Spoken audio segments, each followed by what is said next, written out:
Rahim.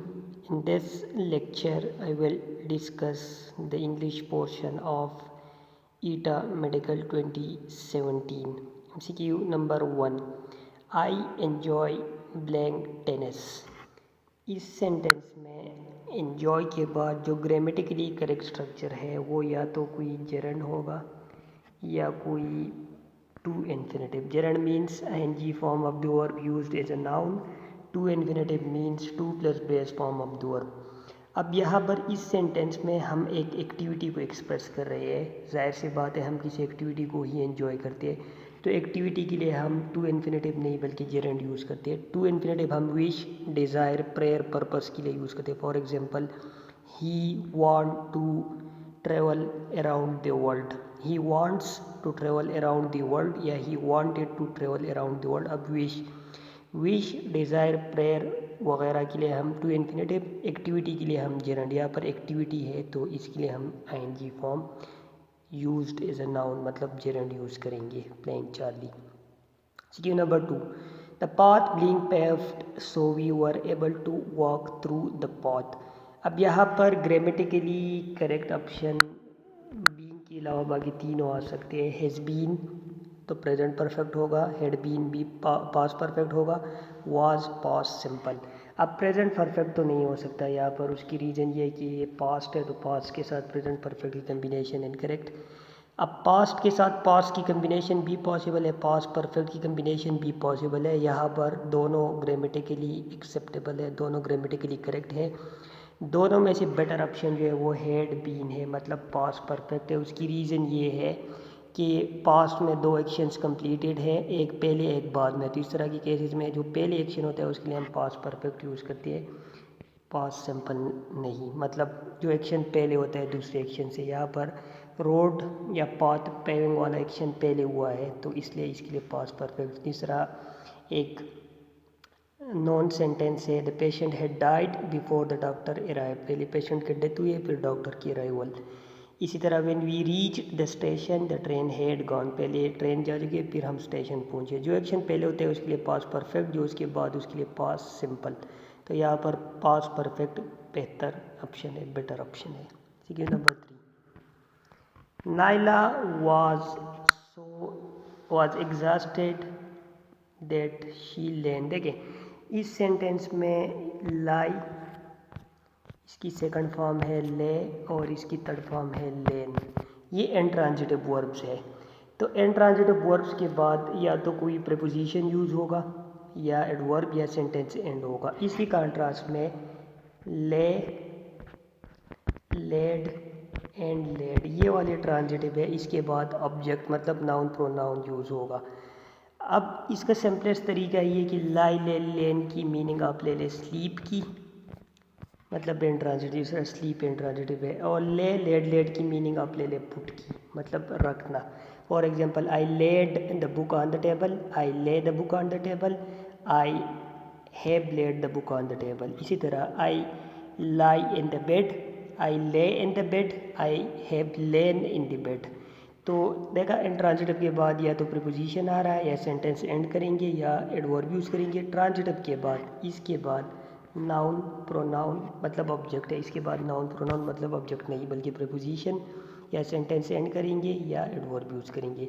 अब यहाँ पर देखिए, यहाँ पर यूज़ हुआ है डाउन और फॉर, तो इसका मतलब है कि इस सेंटेंस में ऑब्जेक्ट नहीं है। ऑब्जेक्ट मीन्स नाउन या प्रोनाउन नहीं यूज़ कर सकते, मतलब ये वाले वर्ब्स नहीं यूज़ कर सकते। तो ऑप्शन में से देखते हैं, लेड इस कैटेगरी वाला वर्ब है, ट्रांजिटिव वर्ब है, इसको एक्सक्लूड करते हैं। She laid the book on the table, इस तरह कह सकते हैं। ऑब्जेक्ट के साथ ये वर्ब यूज़ होगा, बगैर ऑब्जेक्ट की नहीं होगा, तो ऑप्शन बी तो इनकरेक्ट हो गया। अब ऑप्शन सी में लेन एक third form of, option A में लेन एक third form of the verb है ये वाला, और third form of the verb without helping verb हम नहीं यूज़ कर सकते, तो ये भी इनकरेक्ट हो गया। दो ऑप्शन एक्सक्लूड हो गई। अब वेल एक मॉडल वर्ब है, जिस तरह कैन, कुड, शल, शुड में माइट, मस्ट, वुड और विल। तो तमाम मॉडल वर्ब्स के बाद हम यूज़ करते हैं फर्स्ट फॉर्म, बेस फॉर्म। अब यहाँ पर ये जो ले यूज़ हुआ है ये वाला ले है, लेकिन ये तो ट्रांजिटिव है, ट्रांजिटिव यहाँ पर नहीं रिक्वायर्ड, तो इसलिए ये ऑप्शन बी इनकरेक्ट हो गया। 40 का करेक्ट आंसर है। मैं ये MCQ रिवाइज करता हूँ, इसकी जो 4 ऑप्शन है। ऑप्शन ए इसलिए इनकरेक्ट है कि लेन एक third form of the verb है, third form of the verb without helping verb नहीं यूज़ हो सकती। फॉर एग्जांपल शी गॉन नहीं कह सकती, तो इसलिए ये ऑप्शन इनकरेक्ट हो गया। ऑप्शन बी लेड एक ट्रांजिटिव वर्ब है और ट्रांजिटिव वर्ब बगैर ऑब्जेक्ट की नहीं यूज़ होता। यहाँ पर ऑब्जेक्ट नहीं है, मतलब नाउन या प्रोनाउन इस वर्ब के बाद नहीं है, तो इसलिए ये भी इनकरेक्ट हो गया। और इसी तरह डेल्टा में भी वही मिस्टेक है, ले एक ट्रांजिटिव वर्ब है और यहाँ पर इनट्रांजिटिव वर्ब, तो ये भी इनकरेक्ट हो गया। 40 का करेक्ट आंसर होगा। अब एक स्टूडेंट ये भी क्वेश्चन कर सकता है कि सर ये जो LAY ले यूज़ हुआ है, ये वाला ले भी तो हो सकता है जो इनट्रांजिटिव है, मतलब लाई की जो सेकंड फॉर्म है ले, ये वाला भी हो सकता है। ठीक है, हो सकता है, लेकिन क्या हम वेल के बाद second form of the verb use कर सकते हैं? नो। तो ये इस वजह से भी इनकरेक्ट है, क्योंकि वेल के बाद मैंने अभी कहा फर्स्ट फॉर्म यूज़ करेंगे, बेस फॉर्म यूज़ करेंगे, तो ये डेल्टा नहीं करेक्ट हो सकता। इसको अगर हम फर्स्ट फॉर्म ले लें ये वाला, तो फिर तो ये ट्रांजिटिव है या इनट्रांजिटिव रिक्वायर्ड है। और अगर इसको हम ये वाला लेते हैं तो फिर तो सेकंड फॉर्म है, और विल के बाद तो second form. For example he will went तो नहीं कह सकती, ही विल गो कह सकते हैं। Q number 3, he asked me what my name was and what I did. Point याद रखिए, एग्जाम में क्वेश्चंस आते हैं change the narration. Change the narration का मतलब है डायरेक्ट है तो इनडायरेक्ट, इनडायरेक्ट है तो डायरेक्ट। ज़रूरी नहीं है कि डायरेक्ट से इनडायरेक्ट कन्वर्ट करने वाली ही MCQs आए। इसी तरह चेंज द वॉइस, एक्टिव है तो पैसिव, पैसिव है तो एक्टिव। ज़रूरी नहीं है कि सिर्फ एक्टिव से पैसिव में ही कन्वर्ट करने हो, पैसिव से एक्टिव वाले MCQs भी आ सकते हैं। अब ये इनडायरेक्ट है, इसको डायरेक्ट में चेंज करना है, तो जब इनडायरेक्ट से डायरेक्ट में चेंज करना होता है तो हम रिवर्स में वर्ब की फॉर्म यूज़ करते हैं। पहले तो डायरेक्ट से इनडायरेक्ट में चेंज करना हो तो फर्स्ट फॉर्म को हम सेकंड में कन्वर्ट करते हैं, सेकंड को थर्ड में। लेकिन जब इनडायरेक्ट से डायरेक्ट में हो तो फिर थर्ड फॉर्म को सेकंड में और सेकंड को फर्स्ट में। तो ये यहाँ पर वाज और डिड दोनों सेकंड फॉर्म्स है। अब इन दोनों को हमने फर्स्ट फॉर्म्स में कन्वर्ट करना है। तो पॉइंट याद रखिए, Intertest is a game of tricks, techniques, shortcuts, time management and pressure handling. अब आपने शॉर्टकट्स अप्लाई करके ही आंसर डिराइव करने हैं within a few seconds. तो within a few seconds क्या करना है, जब ये वाज सेकंड फॉर्म है, डिड बी सेकंड फॉर्म है, तो इट मीन हमने इसको फर्स्ट फॉर्म में कन्वर्ट करना है। ऑप्शन ए में वाज सेकंड फॉर्म है, ये नहीं हो सकता। इसी तरह ऑप्शन सी में डेट सेकंड फॉर्म है, तो ये भी इनकरेक्ट हो गया। और इसी तरह ऑप्शन डी में वाज सेकंड फॉर्म है, तो ये भी इनकरेक्ट है। आपकी 3 ऑप्शन इनकरेक्ट हो गए। B is your correct answer. ज़्यादा इस पे टाइम ज़ाया करने की ज़रूरत नहीं है, शॉर्टकट्स अप्लाई करके ही आंसर डिराइव करें। वाज ऑप्शन ए में, डिड ऑप्शन सी में, और वाज ऑप्शन डी में सेकंड फॉर्म्स। और यहाँ पर हमें सिर्फ और सिर्फ फर्स्ट फॉर्म्स ही रिक्वायर्ड है, जिस तरह ऑप्शन बी में इज़ है, डू है, तो इसलिए बीटा इसका करेक्ट आंसर है। चलिए number 5, how long you are wearing glasses. ING form of the verb बगैर हेल्पिंग वर्ब की नहीं यूज़ कर सकती, तो ये ऑप्शन तो इनकरेक्ट। जिस तरह थर्ड फॉर्म नहीं यूज़ कर सकती, ही गॉन, इसी तरह ही गोइंग भी नहीं कह सकती, he has gone, he is going. How long indicator है परफेक्ट टेंस का, तो यहाँ पर डू तो प्रेजेंट सिंपल टेंस है। How long you where glasses, ये भी प्रेजेंट सिंपल बनता है, हालांकि डू हेल्पिंग वर्ब होगा तो प्रेजेंट सिंपल। एक ही आपके पास आंसर बचा, ऑप्शन बचा हुआ है डेल्टा। प्रेजेंट परफेक्ट कंटिन्यूअस या परफेक्ट टेंस के इंडिकेटर्स है हाउ लॉन्ग, मतलब एक एक्शन एक पॉइंट से स्टार्टेड है पास्ट में से और स्टिल कंटिन्यूड है। इस तरह केस में हम यूज़ करते हैं पास्ट प्रेजेंट परफेक्ट कंटिन्यूअस, जो यहाँ पर यूज़ हुआ है। शॉर्टकट से अप्लाई करने हैं, जिस तरह मैंने बताया। आपको पता है कि ING फॉर्म आप तौर पर बगैर हेल्पिंग वर्ब की नहीं यूज़ कर सकते, तो ये ऑप्शन ख़त्म हो गया। आपको पता है कि प्रेजेंट सिंपल या कोई भी टेंस में हमने इंटरोगेटिव बनाना हो तो हेल्पिंग वर्ब, इसमें हेल्पिंग वर्ब नहीं, ये भी ख़त्म हो गया। और हाउ लॉन्ग का मतलब है कि एक्शन या तो कंप्लीट हो चुका है या स्टिल इन प्रोग्रेस है। इस तरह के केसेस में हम या तो परफेक्ट या परफेक्ट कंटिन्यूअस, तो ये भी ख़त्म हो गए। Beta delta is your correct answer. Next, choose the antonym of the word abrogate. Abrogate का मतलब है वायलेट करना, रूल्स को, लॉज को, रेगुलेशन को। तो ट्रांसग्रेस इसका सिनोनिम है, लेकिन यहाँ पर आपसे सिनोनिम नहीं एंटोनिम पूछ रहे। सिग्निफाई मीन्स की तरफ चीज़ की तरफ इशारा करना, हैंड करना। Alleviate mean reduce. लेसन किसी चीज़ को कम करना। रेटिफाई इसका एंटोनिम होगा। रेटिफाई मीन्स रूल्स रेगुलेशन को फॉलो करना। एब्रोगेट मीन्स इसकी वायलेशन करना। डेल्टा इंस्ट्रक्शन रीड करना लाजमी है। यहाँ पर एंटोनिम पूछ रहे, सिनोनिम नहीं पूछ रहे। 7 the village folk were present. Folk का मतलब है पीपल, ये ऑलरेडी प्लूरल है तो प्लूरल वर्ब यूज होगा। बीटा में वाज इनकरेक्ट है, चार्ली में वाज ऑलरेडी प्लूरल है, तो अल्फा इसका करेक्ट। फोक मीन्स पीपल। ठीक है, नंबर 8 स्टिल एक ऐसा एडवर्ब है जिसको हम यूज़ करते हैं सब्जेक्ट के बाद वर्ब से पहले। I am still waiting for him. इसी तरह यहाँ पर होगा at still legs beta.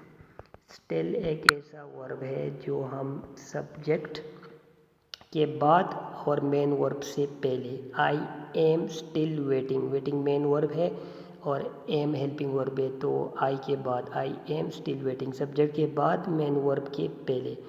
Eight singular है तो इसके साथ लेग्स होना चाहिए था, अल्फा इसलिए इनकरेक्ट है। एट लेग स्टिल, लेग्स और स्टिल की पोजीशन भी इनकरेक्ट है। एट लेग स्टिल नहीं, एट स्टिल लेग्स होगा। स्टिल पहले यूज़ होगा मेन वर्ब के सब्जेक्ट के बाद। MCQ number 9 every person must. सबसे पहले तो यहाँ पर ये जो क्वेश्चन मार्क यूज़ किया ये इनकरेक्ट है। वैसे बहरहाल स्टेटमेंट है, हम स्टेटमेंट को नहीं छेड़ सकती, उन्होंने जैसी भी दिया है। डेट और हाउ दो कंजंक्शन एक साथ नहीं यूज़ कर सकती, ये तो ऑप्शन इनकरेक्ट हो गया। ये डेट दिस टाइम सिंगुलर है तो इसके साथ नीड्स, ये भी इनकरेक्ट हो गया। टू के बाद हम हमेशा फर्स्ट फॉर्म टू यूज़, तो ये भी ख़त्म बीटा।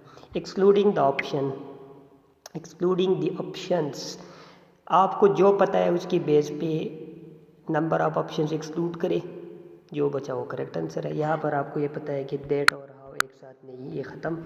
ये आपको पता है टाइम सिंगुलर है, नीड्स ये भी ख़त्म हो गया। टू के बाद हमेशा फर्स्ट फॉर्म, ये भी बीटा करेक्ट आंसर है। Learn to make wise use of his time, shortcuts apply करिए to derive your answers within seconds. Skill number 10 he is busy, would you like to leave a message, said the assistant।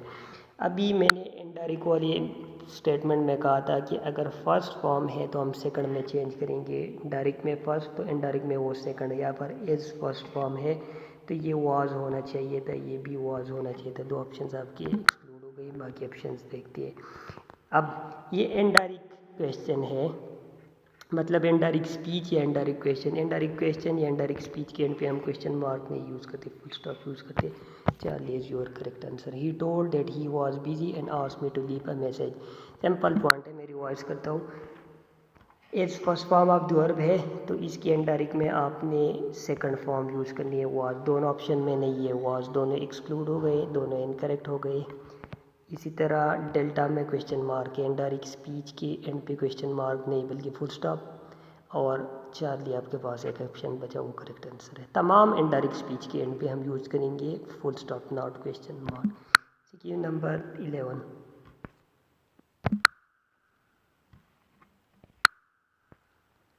Choose the antonym of the word untenable. अब देखिए अन use हुआ है, इसका मतलब ये है कि ये एक नेगेटिव वर्ड है और हमसे पूछ रहे हैं एंटोनिम, इसका मतलब हमें पॉजिटिव वर्ड रिक्वायर्ड है। टेंडर पॉजिटिव वर्ड नहीं है, नेगेटिव है। शीपिश नेगेटिव है, ट्रेमुलस नेगेटिव है, सपोर्टेबल पॉजिटिव वर्ड है, तो ये गिवन वर्ड का एंटोनिम है। CQ number 12 what did your supervisor why did your supervisor take such a strong disciplinary action when you were innocent। अब देखिए डिड का मतलब है सेकंड फॉर्म, तो हमने वाज देखना है ऑप्शन में से। ये ऑप्शन में वाज नहीं है, इसमें वाज है, लेकिन चूंकि गिवन स्टेटमेंट में आईएनजी फॉर्म नहीं है तो हम बीइंग नहीं, बीइंग तब यूज़ करेंगे जब गिवन स्टेटमेंट में ING form. For example why was your supervisor taking, तब बीइंग यूज़ करते, ये भी इनकरेक्ट हो गया। अब ये इंट्रागेटिव सेंटेंस है तो इंट्रागेटिव सेंटेंस में हम हेल्पिंग वर्ब पहले यूज़ करते हैं सब्जेक्ट से, जिस तरह चार्ली में यूज़ हुआ है। वाई वाज होगा, why such a strong disciplinary action नहीं होगा। For example why were you rejected, why you were rejected नहीं होगा, पहले वर्ब होगा, मतलब पहले हेल्पिंग वर्ब होगा फिर सब्जेक्ट होगा इंट्रागेटिव क्वेश्चन में, इंट्रागेटिव सेंटेंसेस में। For example how have you been disappointed, how you have been disappointed नहीं होगा। Why was he crying, why he was crying नहीं होगा। How should I help you, how I should help नहीं होगा।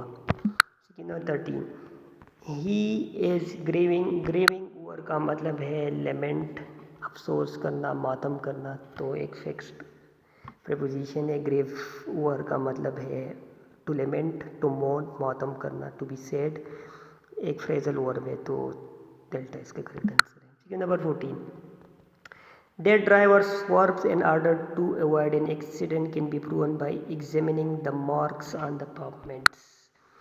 स्वर्ब्स का meaning बताना है, ये अंडरलाइन है, तो इसका मतलब है टर्न्स शॉर्टली। स्वर्ब्स का मतलब है टर्न्स शॉर्टली।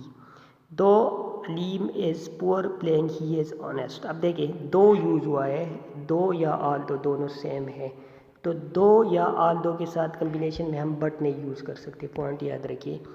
स्टिल एक एडवर्ब है और हम स्टिल यूज़ करते हैं, अभी मैंने कहा कि स्टिल को हम यूज़ करेंगे सब्जेक्ट के बाद और वर्ब से पहले, लेकिन यहाँ पर हमने सब्जेक्ट के पहले यूज़ करना है, तो ये ही इज स्टिल ऑनेस्ट कह सकते हैं, लेकिन स्टिल ही इज़ ऑनेस्ट नहीं कह सकते, ये भी इनकरेक्ट हो गया। नेवरदलेस एक कंजंक्टिव एडवर्ब, एक ट्रांजिशनल डिवाइस है, तो इसके पहले कॉमा, इसके बाद कॉमा और इसके पहले या तो सेमीकोलन या फुल स्टॉप, तो ये भी नहीं हो सकता क्योंकि कॉमा इसके बाद नहीं है और इसके पहले न फुल स्टॉप है न सेमीकोलन आपके पास है कि ऑप्शन बचा येट। अब वही है, रूल हमें नहीं पता, लेकिन नंबर ऑफ ऑप्शंस एक्सक्लूड करके आंसर डिराइव। अब मैं इसका रूल भी बताता हूँ। दो या ऑल दो एक ऐसा कंजंक्शन है जो कि सबऑर्डिनेटिंग कंजंक्शन भी हो सकता है और को रिलेटिव कंजंक्शन भी हो सकता है। अगर ये अकेली यूज्ड हो दो या ऑल दो, तो इसको हम कहेंगे subordinating conjunction. For example although it was raining they attended the class, they attended the class although it was raining. यहाँ पर ऑल दो या दो बग़ैर किसी और कंजंक्शन की कम्बिनेशन की यूज़ हुआ है, तो यहाँ पर ये सबऑर्डिनेटिंग कंजंक्शन है। अब अगर यही कंजंक्शन दो या ऑल दो यट के साथ कम्बिनेशन में यूज़ हो जाए, फिर हम इसको कहेंगे correlative conjunction. For example although it was raining heavily yet they attended the class. अब यट और ऑल दो कम्बिनेशन, इसको हम कहेंगे correlative conjunction.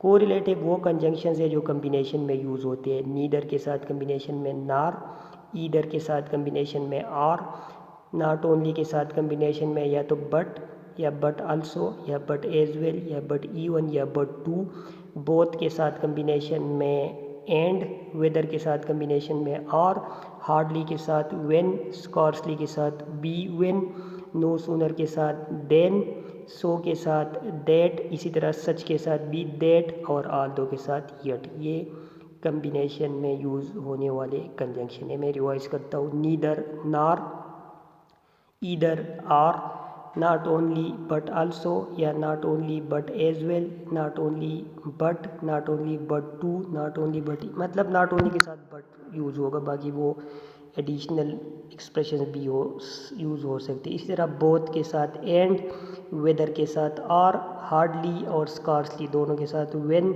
No sooner के साथ देन और सो दैट, सच दैट और आल दो के साथ यट। सो दैट और सच दैट में फ़र्क ये है कि एडजेक्टिव के साथ सो यूज़ होगा, नाउन के साथ such. For example so sharp that, such students that, noun के साथ सच, एडजेक्टिव के साथ सो, बाकी so that such that combination है। Choose the synonym for the word abridge. Abridge का मतलब है शॉर्टन, कम करना, समराइज करना। मैग्नीफाई मीन्स लेंथी करना, डाइवर्टमेंट अटेंशन को हटाना और मेक ब्रिजेस अलग मिलेंगे। 17, the rules forbid passenger to cross the railway line. Forbid first form of the verb है, तो हमने are is am plus third form of the verb देखना है ऑप्शन में। वाज तो नहीं हो सकता। अब अगेन अभी मैंने कहा कि अगर स्टेटमेंट में एनजी फॉर्म हो हम बीइंग तब यूज़ करेंगे, स्टेटमेंट में एनजी फॉर्म नहीं है तो बीइंग नहीं। द रूल्स आर फॉरबिडिंग होता तो तब हम आर बीइंग यूज़ करते हैं। और पैसेंजर यहाँ पर सिंगुलर है तो यहाँ पर भी हम सिंगुलर ही यूज़ करेंगे। नहीं, ये पैसेंजर्स प्लूरल है, यहाँ पर वो स्टेटमेंट में मिस्टेक हो गई है। तो पैसेंजर एज ये तो फॉरबिड इनकरेक्ट है। इसके बाद हम हमेशा थर्ड फॉर्म यूज़ करते हैं। पैसिव वॉइस में is am are was were के बाद हम थर्ड फॉर्म, पैसिव वॉइस में हमेशा थर्ड फॉर्म, या थर्ड फॉर्म नहीं तो ये भी इनकरेक्ट। चार्ली इसका करेक्ट आंसर हो गया। Passengers are forbidden Charlie. यहाँ पर ये पैसेंजर्स के साथ एस है क्योंकि स्टेटमेंट में भी उन्होंने वही दिया हुआ है, टाइप मिस्टेक हो गई है। Passengers are forbidden by the rules to cross the railway line. अब लेट सपोज आपको ये नहीं पता था कि यहाँ पर इसके साथ एस की एडिशन है, तो इस तरह की केसेस में फिर भी आप आंसर डिराइव कर सकते हैं। फॉर एग्जांपल किस तरह, एज आपको अभी मैंने जिस तरह कहा कि ये फर्स्ट फॉर्म है तो वाज इनकरेक्ट, आपने एक ऑप्शन एक्सक्लूड कर दिया। स्टेटमेंट में कोई आईएनजी फॉर्म नहीं है तो बीइंग आपने ये भी एक्सक्लूड कर दिया। अब हमेशा हम पैसिव वॉइस में थर्ड फॉर्म यूज़ करते हैं, ये भी आपने ऑप्शन एक्सक्लूड, आपके पास एक ही ऑप्शन बचा चार्ली। तो उसमें अगर कोई फिर माइनर मिस्टेक टाइपिंग की वजह से या कोई ऐसी मिस्टेक हो भी तो ऑप्शन आपका वही ही करेक्ट होगा। ठीक है, number 18, it is a general perception that doctors have calculus. यहाँ पर एक नेगेटिव वर्ड है, ऑप्शन में से नेगेटिव वर्ड जो है वो है अनफीलिंग टू चार्ली, इसका करेक्ट आंसर है। Number 19, choose the synonym of the word attenuate. Attenuate का सिनोनिम बताना है तो इसका सिनोनिम है वीकन, कमज़ोर बनाना, रिड्यूस करना भी कह सकते हैं। चार्ली इसका करेक्ट आंसर होगा। Thrift, buyer purchases fruits and vegetable in season. Thrifty का यहाँ पर मतलब है केयरफुल, प्रोफेशनल, डिसइंटरेस्टेड, हेल्दी नहीं, केयरफुल। जो बंदा पैसे को केयरफुली इन्वेस्ट करे उसको हम कहते हैं थ्रिफ्टी। तो ये ईटा 2017 का इंग्लिश पोर्शन। मज़ीद MCQs प्रैक्टिस और पास्ट पेपर्स में नेक्स्ट लेक्चर्स में डिस्कस करूँगा।